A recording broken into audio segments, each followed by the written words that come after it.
Good evening. Welcome back to the second segment of the Glazov Gang, the beautiful and intellectual ladies edition. Right? Right. How come with a lot of my jokes and anecdotes, I always feel so alone? It's because you're Canadian. It doesn't translate. The humor. Did all of you know I was Canadian right away? It's hard to tell, though. You're what? That I was Canadian? I did not know that. Yeah. Really? What do you think about that? I have never heard that before. Ying, you couldn't tell. I think I knew as soon as you said, what do you think of both that? What do you mean? That's a great accent, right? It is. So very annoying. distinct. What did you say? Nothing. No, what do you think about the accent, Canadian accent? Stop.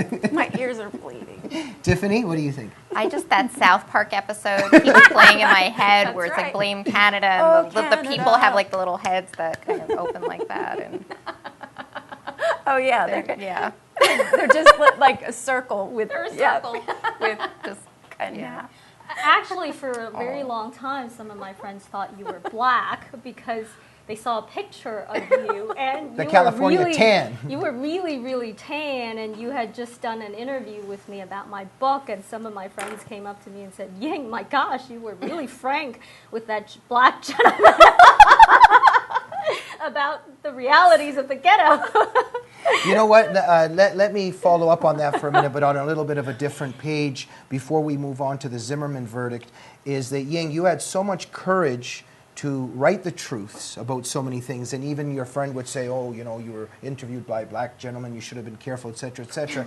But just even by them saying that shows even just all these assumptions and premises that people think, because you're telling the truth, it doesn't mean that you have negative opinions of black people. For instance, you write in your book about your 5th grade instructor, a black lady that you give a lot of credit and gratitude to for molding your life and ongoing education. Can you talk about that for a second? And also, why is it that our honesty, you know, like for instance, I'll even say, because I'm of mixed race, perhaps that's included of why some people mix up my ethnicity, and also maybe I spend a lot of time in the sun. But why I'm saying that is, I can speak very truthfully about certain backgrounds of my own where there are group traits. There are group traits among certain peoples and cultures, and those are kind of not allowed to be said in our culture. You want to start with that? Right, so back to my 5th grade instructor. It was a black gentleman who really looked after me, and he was very kind to me, and he knew that I was studying very hard, and everywhere I went, I carried a pocket-sized dictionary so that I could look up the English words I didn't know.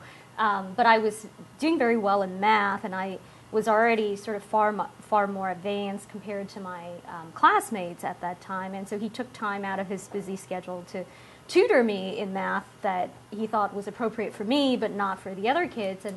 And it was very kind of him, and I have always been grateful to him for, you know, the way he cared about me. But one thing he did was, at all times, he admonished his kids to study hard, to apply themselves, not to slack off. And that's something that he said to not just the black kids, but to everybody. But I could also tell that he was particularly frustrated when some of the black kids in the class did not behave well. Yeah. And so this kind of reminds me of what's happening today with the controversy surrounding George Zimmerman's case, right? So you had a young lady like Rachel Gentel, who obviously was not very articulate, who had a really, really bad attitude. She didn't even speak English properly. And whether she's a credible witness or not, that's a different story. But there were a lot of people who accused commentators of being racist toward her just because they criticized her attitude, criticized her for being a terrible witness. But what I'm very curious about is that why haven't these civil rights leaders like Al Sharpton or Jesse Jackson come out and say young black kids really ought to learn to speak English properly? Yeah. They really ought to show some respect, particularly in the courtroom. Yeah. It's something that they ought to learn to do. Just because you have a bad attitude doesn't make you a great black kid. So that's the type of honesty that my 5th grade teacher would have displayed. Unfortunately, he's no longer alive, but I wish that more black leaders in our society would show that kind of leadership as well. Thank you so much, Ying. I just want to say also, in terms of double standards, I'm a little bit offended at how your prejudices against Canada are always directed at me, and you're always getting away with it, and I just want to put that on the record, okay? The jokes you made about Canada in between the break I found reprehensible. Does anybody have a comment? What about the jokes? I know. Okay, and then on a very serious note, I want to put up the picture of Kasia Davis, 12-year-old black girl shot and killed by an African-American named Joshua Brown in Detroit. Kasia Davis, 12-year-old black girl, shot and killed by another African-American.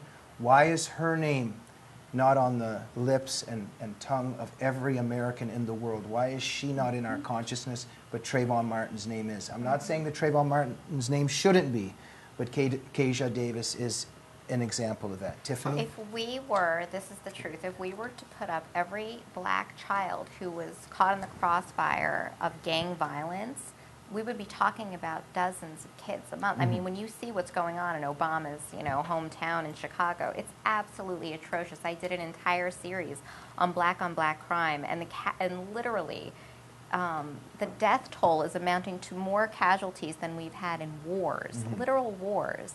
And no one wants to talk about that because it's a very inconvenient narrative for the left. Nobody wants to admit that because admitting that would be racist.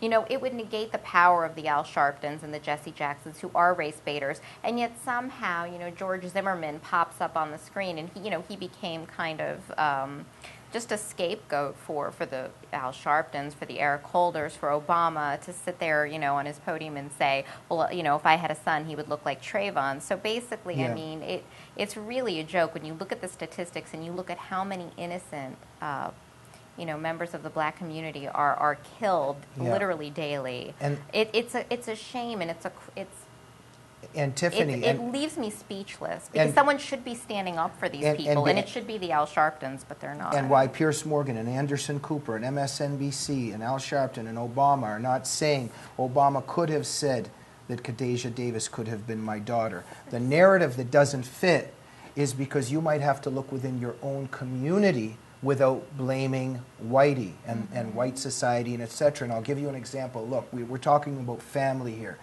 I want to be grateful to my father and my mother that raised me reading books. My father used to take me out once a week after giving me poetry and books to read and ask me what was on my mind and what the books I was reading. He would give me Shakespeare and Pushkin to read and Dostoevsky, etc. My point is that lowered the chances by millions of me becoming a criminal. You build an inner world in your children. You pay attention to your children. You have a father and mother in the home. You are actually lowering by millions the possibility that that child will become a criminal. I think that this is common sense. So this is Larry Elder's message. This is Thomas Sowell's message, that there is a responsibility in a community to raise your children and to have a father there. But this is a taboo in the leftist culture because then it means that capitalist democratic society is not at fault for all of our ills. Anne-Marie, what do you think of that tirade? I love it. You love it? Okay. What about it did you like? What about it did I like? Annie, are we going to put up with this? There we go. I love this girl. To be completely honest and frank, I was kind of disgusted that we were even going to keep talking about this. I am so tired of this trial. I'm so sick. I don't even understand why anyone was talking about it in the first place. Right this moment, people are being murdered in the streets right now. Right then, someone just got killed. Almost every minute, someone is being killed in the United States of every color. The one person that I was trying to talk about before all of this stuff started happening was Gabriel Fernandez, 8-year-old Gabriel Fernandez, who was beaten to death by his mother or allegedly her boyfriend or whoever. This had been reported to Child Protective Services over and over and over, and he was ignored. 8-year-old. In his autopsy, they found a BB lodged in his groin. Why aren't we talking about Gabriel Fernandez? Right. There are millions of people to talk about if you want to talk about issues. This is political. No other reason. It's political. Okay, now just wait. but we do understand there was, that was a very tragic situation there. And there was a 17-year-old boy that was killed by somebody arguably that maybe watched too many John Wayne movies. That's something that had to be looked into. I don't want our show to be heartless to that or to Trayvon Martin and to his family. We all have our own opinion, but what you're saying is, why does that get all the attention and the other cases do not, right? I think it was a wonderful, brilliant distraction away from things like the IRS and Benghazi and NSA and all the other really, really big issues of the day. Anne Marie, on a scale of 1 to 10, how much do you support Eric Holder pursuing now a federal case against Zimmerman? You're asking me? Yeah, on a scale of 1 to 10. I think that it is the most ridiculous, preposterous thing in the history of the United States. How's that? On a scale of 1 to 10, how much integrity and honesty do you think Eric Holder has if he does There's pursue none. this case? Eric Holder, the word integrity doesn't belong in the same room with this man. That's a little bit of my sense of humor. Well, so let us continue analyzing. Let us continue analyzing the sociological phenomena that we see surrounding here and what the left, this race baiting that the left is doing. Tell us a little bit about Ying. Tell us even maybe a little bit about what happened in Oakland afterwards. We see all some of the rioting, white people. There's some cases being killed. There's some violence. Tell us a little bit. Well, Oakland has a tendency residents of Oakland tend to riot a lot. So this obviously isn't the first time that riots have occurred in Oakland.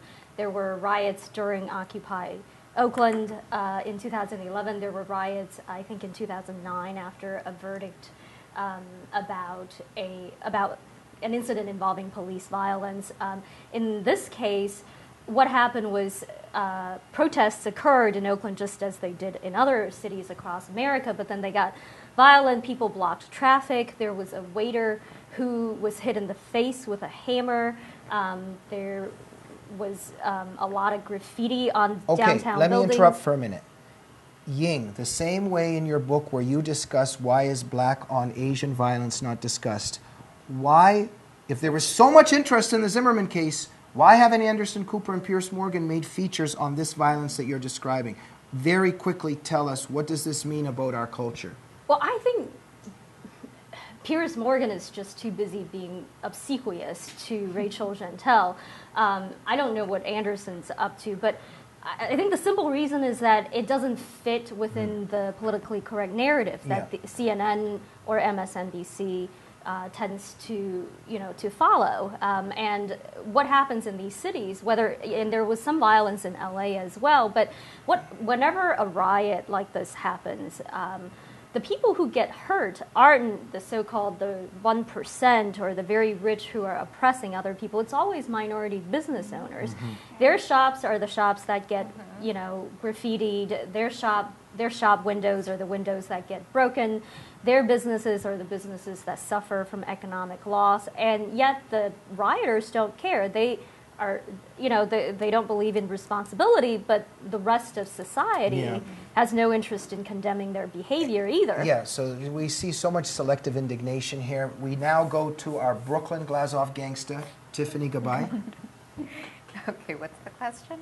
What do you think about just your own observations on the fallout here of the Zimmerman verdict and the double standards in our society, what Holder's up to, some of these, the violence that we see happening in response, the media's silence? Well, in one of our past shows, we predicted that there would be riots. And of course, it's always the excuse. It's always the excuse to behave badly, to say that they've been wrong, that they are victims of a racist and completely heartless society. So, I mean, this was unfortunately fairly predictable that there would be a lot of misbehaving, whether it was through riots, protests, or what have you, and that innocent people, and again, it is always these small communities and individual business owners who end up getting the worst of it because let's say their stores are ransacked or looted.